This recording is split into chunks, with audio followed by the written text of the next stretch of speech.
오늘 성경 말씀은 요한계시록 19장 1절로 21절을 보시겠습니다. 이 일 후에 내가 들으니 하늘에 허다한 무리의 큰 음성 같은 것이 있어 이르되 할렐루야 구원과 영광과 능력이 우리 하나님께 있도다.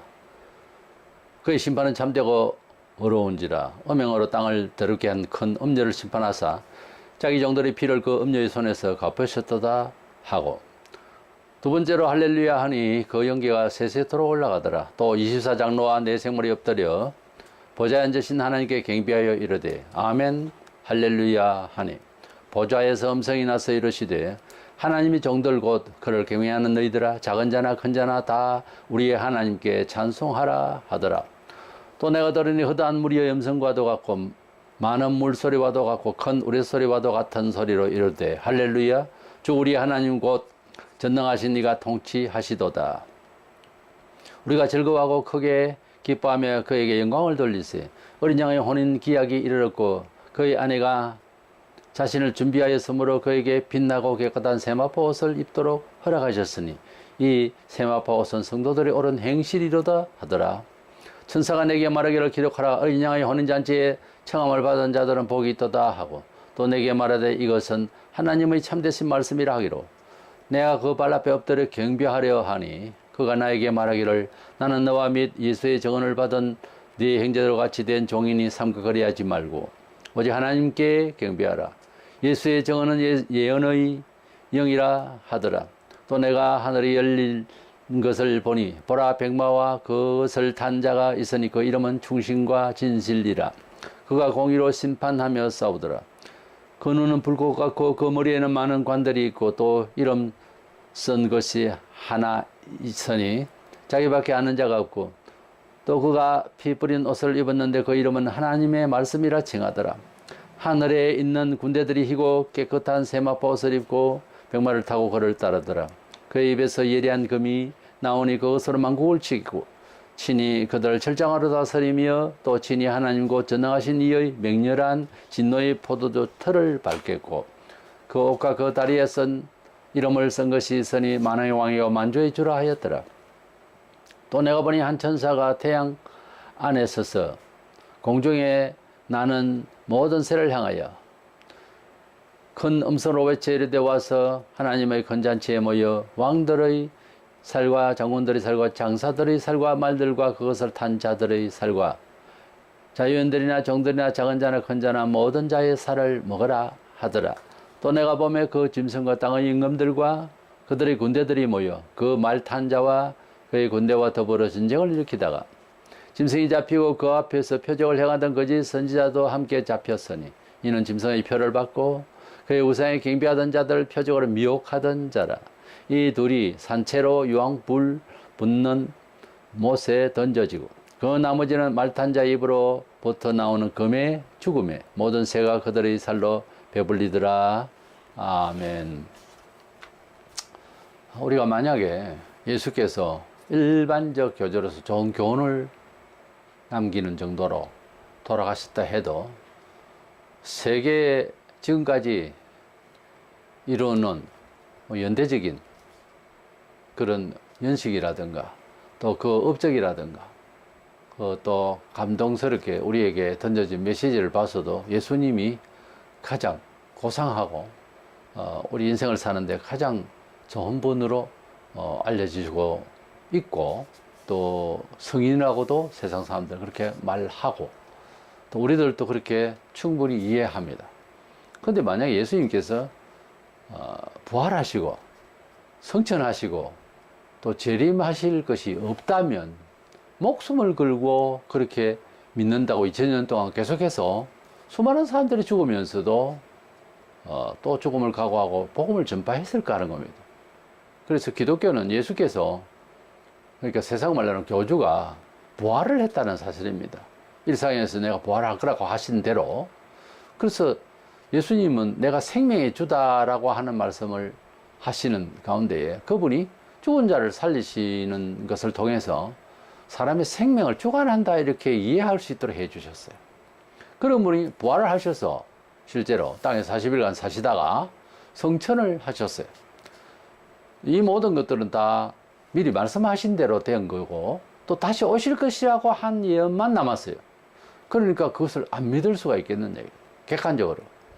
그래서 예수께서 부활 성천하셨고 재림하신 일이 없으면 기독교 2000년 역사에 정말 피의 역사라고 할 만한 환란이 많았는데 다른 종교를 선택하지 이렇게 어려운 그런 순교적 신앙으로서 맥을 이어올 수가 있겠느냐는 거예요. 그래서 우리에게는 다시 오실 예수 그리스도가 인생의 전부고 산 소망입니다. 만약에 예수님께서 재림하실 것이 없이 단지 부활하셨고 본인만이 그러한 특별한 분이다라고 하면은 역시 사람은 또 낙심됩니다. 하도 약하기 때문에 문제와 자본주의로 인해서 의지가 감각의 의지입니다. 깨달음의 의지예요. 다른 의지보다. 그래서 이것이 계속 이어나가기가 어려울 텐데 성천하신 것이 확실하고 재림하실 것을 확실히 믿기 때문에 이렇게 맥을 이어오고 우리의 믿음이 상실되지 않는 것입니다. 이래서 드디어 요한계시록은 종말론의 자 예수께서 재림하시고 세상을 심판하시고 우리를 영원한 천국으로 데려가실 그런 내용인데 예수 그리스도의 재림을 우리가 이제 보게 됩니다. 그래서 예수 그리스도의 재림이라는 주제로 말씀을 보겠습니다. 먼저는 예수께서 재림하시는 것은 물론 세상을 심판하시고 여러 가지 이제 정리를 하셔서 하시겠지만 우선 예수님이 이 세상에 오시는 목적에 대해서는 신랑 되신 예수와 교회가 신부로 비유된 상황에서 주님이 교회를 사랑해서 교회를 근위로 온다. 그런 차원에서 이해를 먼저 해야 됩니다. 예수께서 왜 오시는가? 세상을 물론 심판하러 오세요. 그러나 교회를 신부를 만나러 오신다는 거죠. 이절에서 큰 음료로 비유된 비질러의 운동단체를 앞서서 우리는 18장에서 판단을 하시고 심판을 하신 것을 알고 있습니다. 이제 주님께서 그러한 영적 배도자의 통치가 끝나고 6절에서 주님이 오셔서 이제 통치하게 되셨다는 것을 말하고 있습니다. 요한은 이것을 전하고 있는 천사 앞에서 그만 너무 감동이 되어서 엎드려져서 경배를 하려고 그랬어요. 천사 자신이 위대하다기보다 요한도 그것을 알고 했을 거예요. 주님께서 재림하시는 것이 얼마나 큰 희망인지 모릅니다. 환란이 왔을 때에 교회 사적으로 보면 다 그렇게 주님이 오시는 걸로 예언한 날짜도 있고 별 착오가 다 있었어요. 요한도 역시 예수님을 볼 때도 너무 쓰러졌지만은 예수께서 재림하시는 이것이 마음에 한입니다. 사실은 그때 당시에는 도미시안 황제 때입니다만 베드로도 네로 황제 때 그리고 많은 제자들과 사도들이 황제의 핍박 속에서 많이 죽었습니다. 그리고 유대인의 특별한 핍박 때문에 주여 오시옵소서 하고 매일마다 다시 오실 것을, 왜냐하면 그들은 본 사람도 있고 전해지는 말이 확신이든 재림하실 것이라고 하는 성천하신 그 예수를 다시 오시라고 할 만하잖아요. 우리는 본 적도 없고 모든 사연을 이제 앞뒤를 다 듣고 이러지만은 그들은 그게 아니거든요. 너무 핍박이 심하니까 주여 오시옵소서, 마라나타 주여 오시옵소서 그러고 있는 차에 이렇게 이제 재림의 소식에 대해서 이제 말미에 이렇게 확실하게 말씀을 하고 있으니까 너무 감동인 거예요. 그 놀라운 그 주님의 재림에 대해서 듣는다고 하는 자체가 큰 감동이고 이것을 전하는 천사 앞에 그냥 엎드러지는 거예요. 그랬을 때에 이제 나에게 경배하지 마라. 나는 너와 정인들과 같이 나도 하나님께 말씀을 증언하는 존재로서 나는 경배받을 자가 아니라고 그렇게 만류를 한 적이 있죠. 7절에 보면 어린 양의 혼인 기약이 이르렀고 그랬고 9절에는 어린 양의 혼인 잔치에 청함을 받은 자들은 복이 있도다. 우리 주님께서 재림하시는 것은 우리 기독교적인 입장에서 생각할 때 비유컨대 신부된 교회를 신랑 되신 예수님이 만나러 오신다 하는 장면이 되겠습니다. 이렇게 표현하고 있잖아요. 우리가 뭐 기쁜 날 하지만은 내가 제일 마음에 들고 제일 이뻐하는 여자가 화장을 곱게 하고 이제 식장을 들어서고 뭐 남자가 먼저 이제 입장을 하지만은 그래서 그 순간이 최고 오래 남고 그렇게 결혼을 기다리며 결혼을 하게 되었다고 하는 사실을 날짜를 기다리는 만큼 그런 설명할 수 없는 환희가 평생에 잘 없습니다. 남자도 그런데 여자는 어떨까 하는 겁니다. 여성이 최고 좋은 남자, 그것도 예수를 최고의 영광의 주를 신랑으로 맞이한다고 할 때, 한 남자로 생각할 때 여성은 어떻게 했느냐 생각을 하면 아마 남자보다도 10배로 더 흥분하고 간절하고 그랬을 거예요. 그래야 하는 교회가 신부된 예수를 기다리는 형편이 지금 보세요. 이 신부된 모양인가 다들. 우리가 그렇게 정말 간절하고 그런 것 같으면 이 소식 앞에는 요한처럼 팍 쓰러져야 됩니다. 너무 좋았어요. 우리 세상에서 최고 달콤하고 아름답고 행복한 그것은 부부가 만나게 되는 혼인날, 부부의 잠을 자는 시간보다 혼인날입니다. 혼인하게 되는 이것은 역사적으로 자기 생애에서 가장 큰 일이에요. 가장 큰 감동의 시간이고 형용할 수가 없는 겁니다. 그래서 뭐 지금 세대는 마음에 안 맞아서 이혼들을 하고 많이 그러는데, 그래서 뭐 얼마나 편한지 몰라도 아마 처음에 우리가 결혼식을 올리기까지 좋아서 결혼을 하겠다고 하고 결혼을 날짜를 기다려 결혼을 했다면 그때를 생각해 보세요. 그때의 좋은 감정만큼 좋은 게 세상에 먹는 것, 입는 것, 뭐 걸치는 없습니다. 제일 좋을 겁니다. 그걸 자꾸 생각해서 들이켜야 되는 거예요. 지금의 내 기분으로서는 그때 기분하고 다르죠. 그래서 주님께서 믿을 때에 초기 믿음, 첫사랑을 버리지 마라, 그런 말씀이 있어요. 얼마나 중요하냐면 그게 어떤 면에서는 처세예요. 가장 좋은. 사람이 자꾸 변질되고 그 마음이 처음같지 않거든요. 경험을 많이 하면은 둔해져요. 신비감도 없어지고. 그렇지만은 절대로 변하지 않는 것이 처음의 그 사랑입니다. 그러니까 부부는 그것을 생각하는 것이 가장 아름답고, 이혼이라는 말을 함부로 하는 게 아닙니다. 성경에 없어요. 그런 식으로 이혼이라는 말을 할 수 있는 그런 여건이 없단 말이에요. 없는 말을 자꾸 하면 그건 벌이에요. 그걸 봐 쓰면 안 됩니다. 우리 예수님은 우리를 한번 사랑하시면 또 못난 신부된 우리를 끝까지 사랑하시는데, 우리는 이게 남편인가 해서 다른 종교 가고, 이게 남편인가 해서 물질로 가서 예수 버리고, 이렇게 하면 안 된단 말이에요. 논리상 그게 맞는 말이냐고. 최고 좋은 남자가 형편없는 여자를 가령, 그렇잖아요. 우리는 형편이 없잖아요. 이 사람을 사랑해서 뭐가 좋아서 사랑했는, 사랑은 설명이 없어요. 원래 뭐가 좋아서 사랑했는지 모르지만 이래 사랑한다고 그렇게 쫓아다니, 거기 가지 마, 다른 신을 믿지 마, 이래 했는데, 우리는 어때요? 자기 갈 길 제 마음대로 가는 거예요. 말도 함부로 하고. 신랑 대신 예수님을 만난 신부, 그런 차원에서 우리 주님을 기다려야 할 줄로 믿는 것입니다. 문제는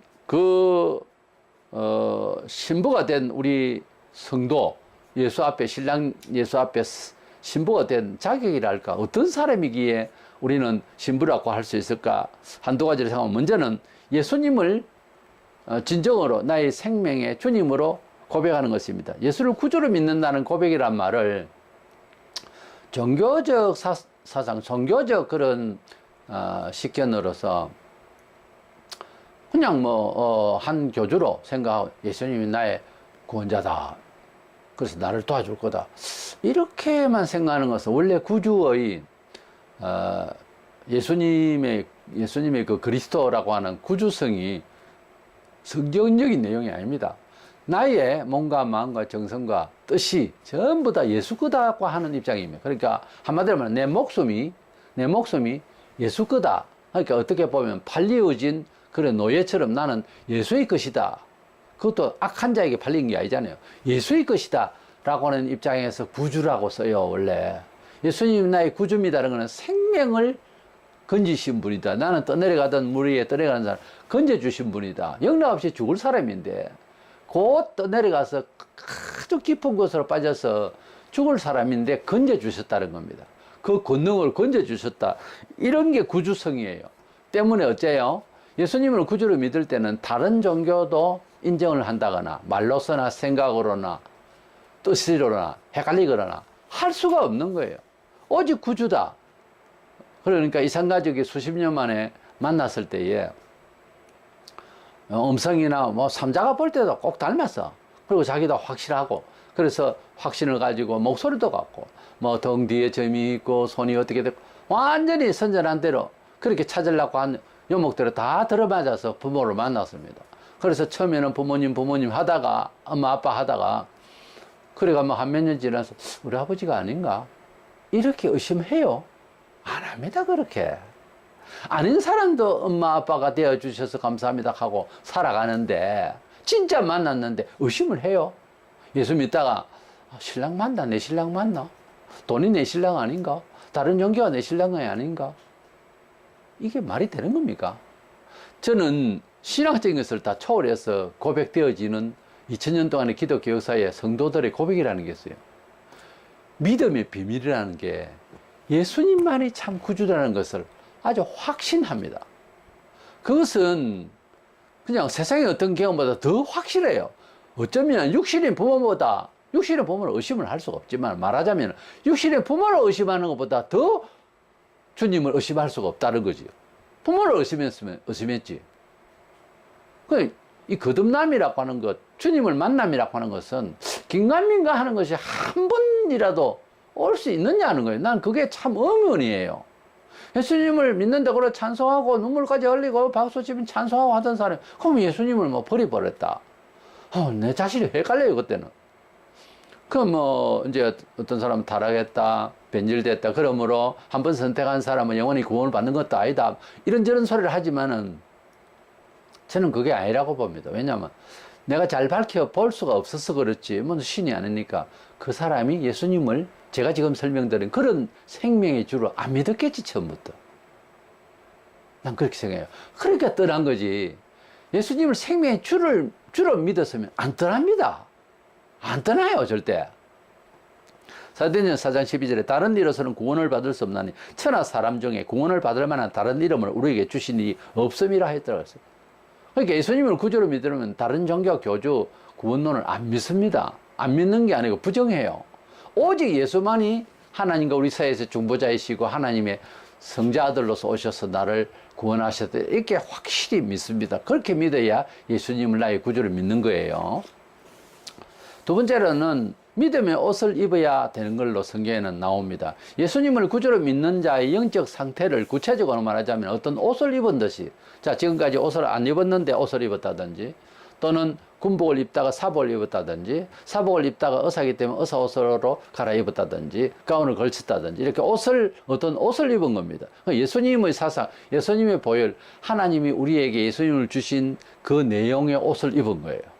그것을 믿음의 옷이라고 그러죠. 8절에 그에게 빛나고 깨끗한 세마포 옷을 입도록 허락하셨으니 이 세마포 옷은 성도들의 옳은 행실이로다. 옳은 행실이 있는 사람만 구원받는다. 그런 뜻이 아니에요. 여기 옳다는 의는 하나님을 믿는 믿음을 말해요.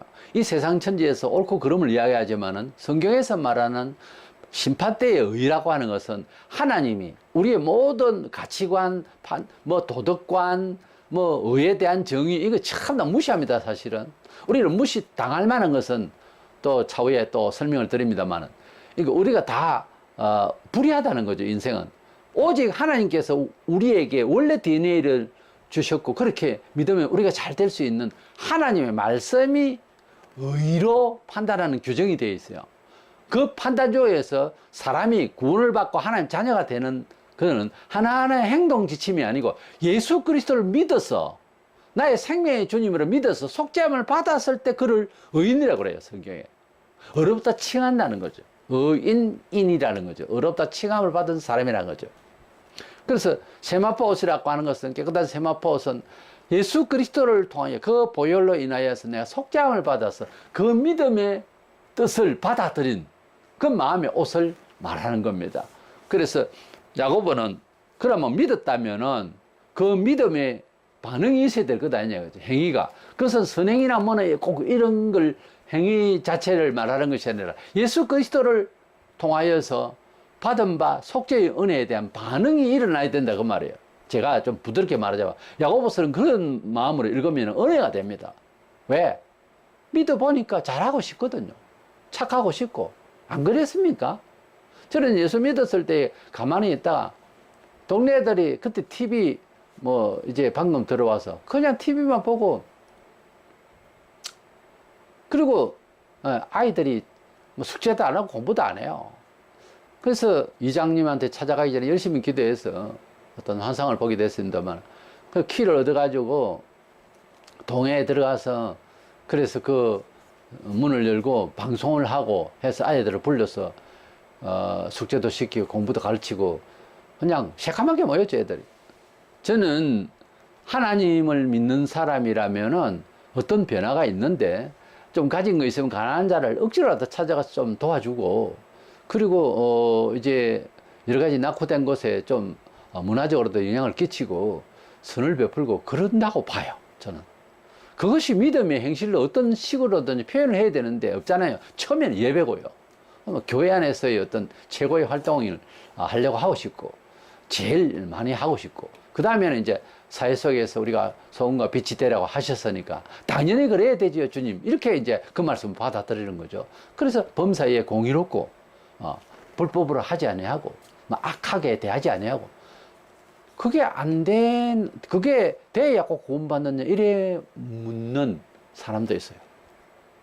어떻게 그렇게 말해요? 거듭난 사람은 그렇게 하게 돼 있다니까요. 그 말을 말합니다. 성도들의 옳은 행실, 믿음의 그 반응이 있었던 사람들 말하는 거예요.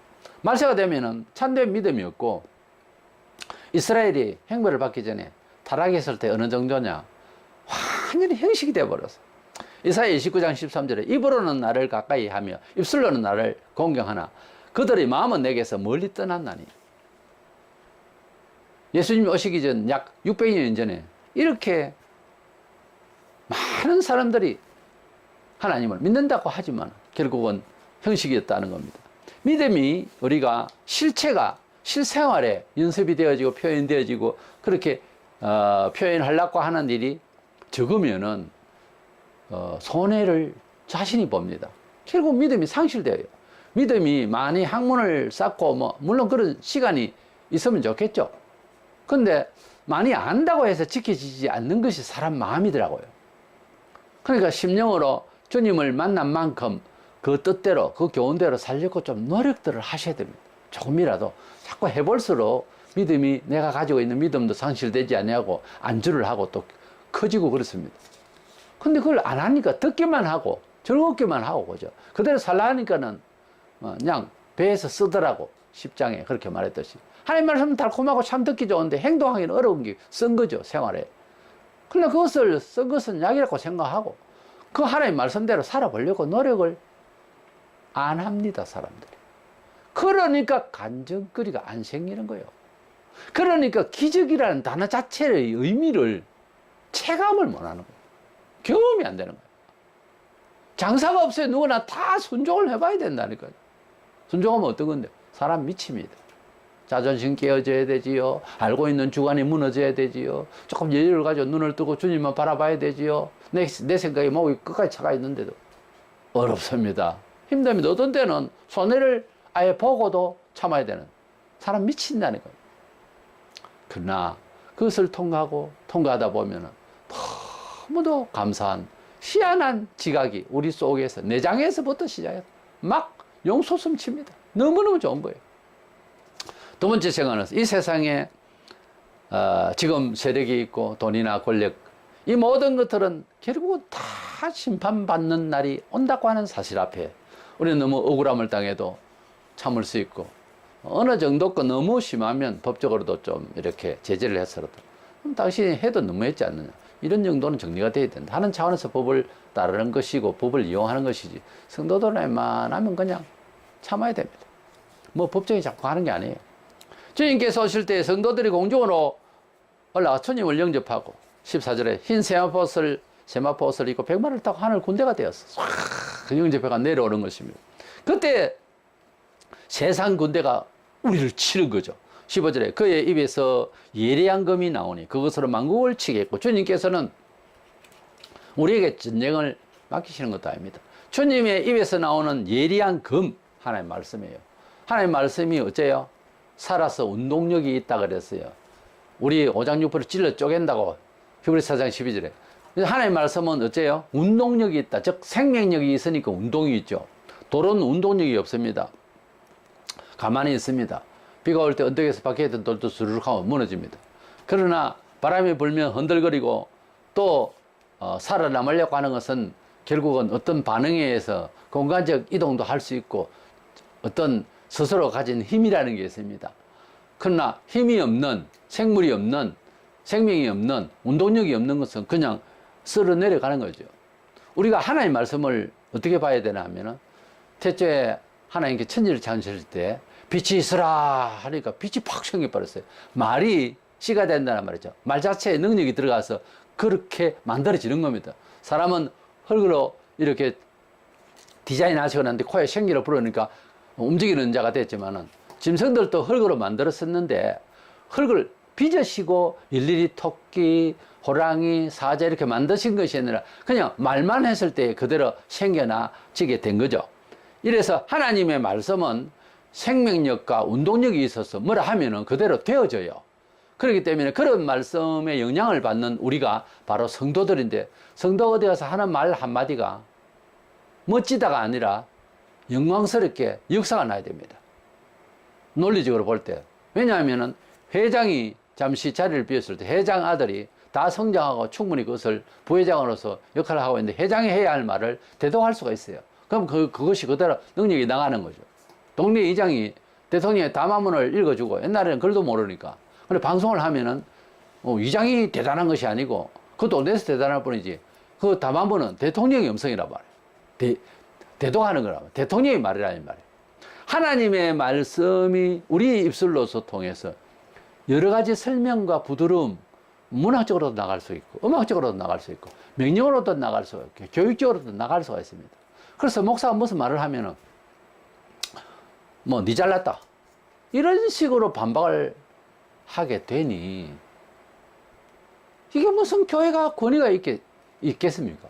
원래 목사가 사사로운 이랬던 무슨 말을 하면은 그 견해를 웬만하면 교회가 따라줘야 되는 거예요. 더더구나 설교의 내용에 있어서 대도하고 대언하는 이런 입장에서 영적이 신령한 일에 그냥 대신해서 하는 말인데, 영감을 받기 위해서 피그룹을 짜고 그래서 말씀을 받아서 잘 정리를 설교를 하면은 그것을 하나님의 음성으로 받으라고 바울은 그렇게 말했고, 칼빈도 이제 설교를 하나님의 음성처럼 그렇게 들으라고 했습니다. 하나님의 기록된 이 성경도 읽을 때는요, 꼬무작대고 뭐 건질고 한눈 팔고 이런 게 아니에요. 하나님의 음성을 들을 때 모습 일어섰다니까. 옛날에는 구약시대 때 하나님의 말씀을 하면 지금 바로 계시하는 음성으로 들어야 된다 이게. 우레스러 같은 큰 음성으로 들리는. 그래서 하나님 말씀을 봉독하는 사람은요, 큰 소리로 좀 강력한 힘으로 읽어야 된다고 봅니다. 그래서 하나님의 말씀을 듣는다는 사람, 그 시간마저도 예사롭게 부시되면서 하나님 말씀을 읽고 있는데, 설명은 설명이라 하지만, 설교는 설교라 하지만, 하나님 말씀을 읽는데도 그냥 몸을 부시대, 그리고 그 예배 제대로 들으는 게 아니에요. 하나님 말씀이 바로 들리는데도 그러는데 설명하는 거에 뭐가 있어요.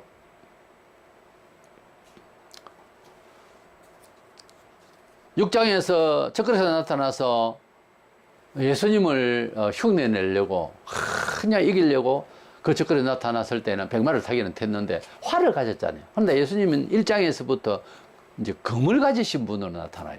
그래서 우리 예수님은 1장에도 검을 가지신 분이고, 본장에도 재림하실 때도 날선 검을 가지고 나오셔서 그렇게 이 세상의 군대를 이기시는데, 그 검은 뭐예요? 하나님 말씀이에요. 그러니까 하나님 말씀이라는 말이 어떻게 들었냐? 예수님이 하시는 말씀이 곧 하나님 아버지께서 주신 말씀이라 그렇게 했잖아요. 그 말이 필요할 때마다 그냥 교훈할 때는 교훈으로 하고요, 하시면서 성령을 받아라 그러면 성령이 이제 임하는 거예요. 예수님께서 예수님을 잡으러 온 병정에게 예수를 잡으라 하다가 내다 하니까 팍 쓰러지는 거예요, 그 자리에서. 그런 이제 말씀하시지 않는 범위가 뭔가 하면 내다 어쩔 건데 너 죽고 싶냐 뭐 이런 우리식으로 말하자면 그렇게 이제 될 수도 있겠죠. 그래 내다 이러니까 그 자리에서 쓰러져 버렸거든요. 고기를 잡으라, 깊은 데 가면 고기 있을 것이다 던졌더니 고기가 막 엄청 잡혔잖아요. 예수님이 무슨 말씀을 하시는 것은 그대로 되어지니 예수께서 말씀을 하신다고요. 어떻게 해요? 세상 군대가 우리를 치잖아요. 뭐 우리식으로 내 이놈들 이렇게 다 쓰러진다니까요. 뭐 어떻게 설명하라고? 예수님의 말씀이 칼이 되어서, 칼은 이제 그때 지금 같으면 총이라고 할 수 있을까? 핵폭탄을 할 수 있을까? 예수님의 말씀이 생전에 저 세상에 계실 때에도 무슨 말씀을 하시면 그대로 됐잖아요. 귀신이 나가고 나사로야 죽은 자를 나오라 하니까 또 죽은 사람이 또 살아나버리고, 바람아 잔잔하라 조용하잖아요. 파도야 잔잔하라 조용하잖아요. 예수님 말씀이 칼이 되어서 즉 이때는 심판이잖아요. 그때에 군대가 치는데 총 쏘는 놈, 폭탄 터지는 놈, 너 탱크 부대 한 방에 갈지어다 가령 이렇게 말하면 가버린다니까요. 그런 뜻이에요. 칼로서 이 세상의 군대를 친다는 말이에요. 말씀이 칼이야. 그러므로 말씀을 잘 들어야 되겠죠. 말씀을 잘 따라야 되겠죠. 왜? 그 말씀이 내 몸에 채워지면 그 말씀대로 살면 어쩐다? 역사가 난다 이거예요. 그러므로 하나님의 말씀을 굉장한 능력, 아니 전능하신 그런 생명력과 운동력이 있는 말로 받아들여야 된다 그 말이에요. 성경에 그래 하지 말라 하면은 절대로 하면 안 되는 거예요 원래. 뭐 해도 되던데 죽으려고 환장한 거지. 그거 아니에요. 하나님의 말씀대로 되어지는 거예요 일이. 주님께서는 16절에서 만왕의 왕이 되셔서 우리 주님이 이 세상의 모든 문제를 다 치시고 17절 이하에서 21절에 공중에 나는 크단 새들을 불러서 이 시체를 다 먹어라. 배불리 먹더라 그랬습니다. 이게 뭐 영적으로 뭐 어쩌고저쩌고 하는데 그렇게 말하면 안 돼. 이게는 마지막 때에 사람을 심판하는 거예요. 그 시체가 지금 땅바닥에 다 쓰러졌잖아요. 이걸 어떻게 처리할 겁니까? 물론 뭐 화학적으로 뭐 불을 질러서 할 수도 있지만 공중에 나는 새들에게 먹어라 그렇게 말하고 있습니다. 여기 20절에 짐승이 잡히고 그 앞에서 표적을 행하던 거짓 선지자도 함께 잡혔으니 이는 짐승의 표를 받고 그 우상에 경배하던 자들을 표적으로 미혹하던 자라. 이 둘이 그러니까 그리스도와 거짓 선지자를 산채로 유황불 붙는 못에 던지고 이놈을 둘을 딱 잡아서 산채로 유황불 붙는 곳 바로 지옥불에다가 바로 던지더라는 겁니다. 우리는 정말 예수 믿기 전에는 인생이 어디서 와서 어디로 바라보는데 그 바라보는 소망에 대해서 왜 그렇게 생각하고 목적을 두고 있는지를 모르고 살고 있습니다.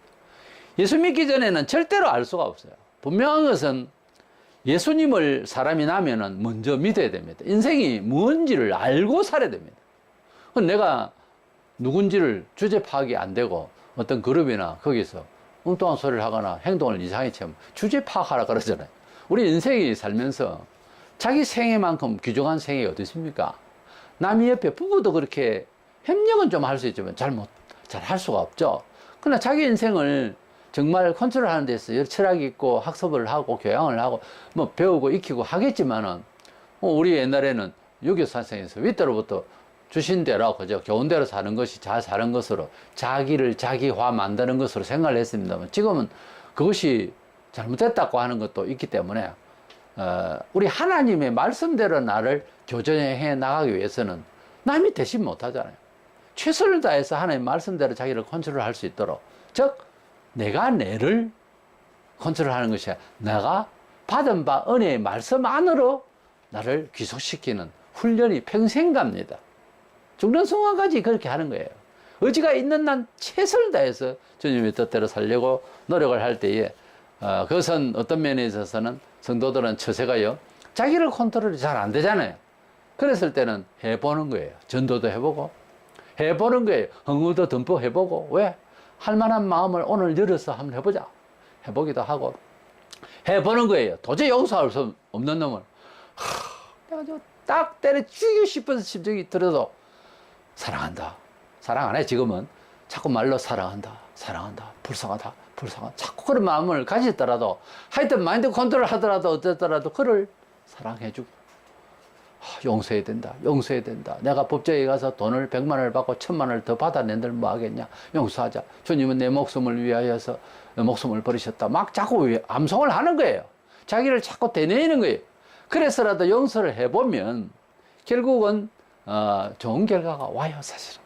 우리는 예수를 믿고 천국 갑시다 하는 이 전도가 사실 생애의 전부입니다. 내 자신 더 잘 살고 행복하기 위해서 내 자신만을 위하여 컨트롤하는 것보다 남의 영혼을 걱정하고 전도하는 마음으로 사는 것이요, 가장 자기를 잘 다스리는 거예요. 알고 보면. 그래서 전도하는 사람들 보면 얼굴이 새까맣게 타기도 하고 왔다 갔다 하면서 뭐 옷 입은 것도 그래 뭐 그냥 예사로 입어도 그냥 단정하기는 하죠. 형편없이 미친 듯이 다닙니다. 왜 그런 줄 압니까? 자신이 너무 기분 좋은 거예요. 너무 좋은 거예요. 너무 좋은 거예요, 그게. 그래서 그러는 거예요.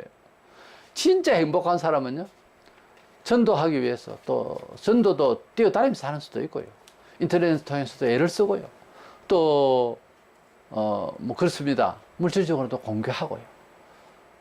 그래서 또 협력하고요. 무엇보다 기도 많이 하고요. 그를 위하여, 그들을 위하여 기도하고요.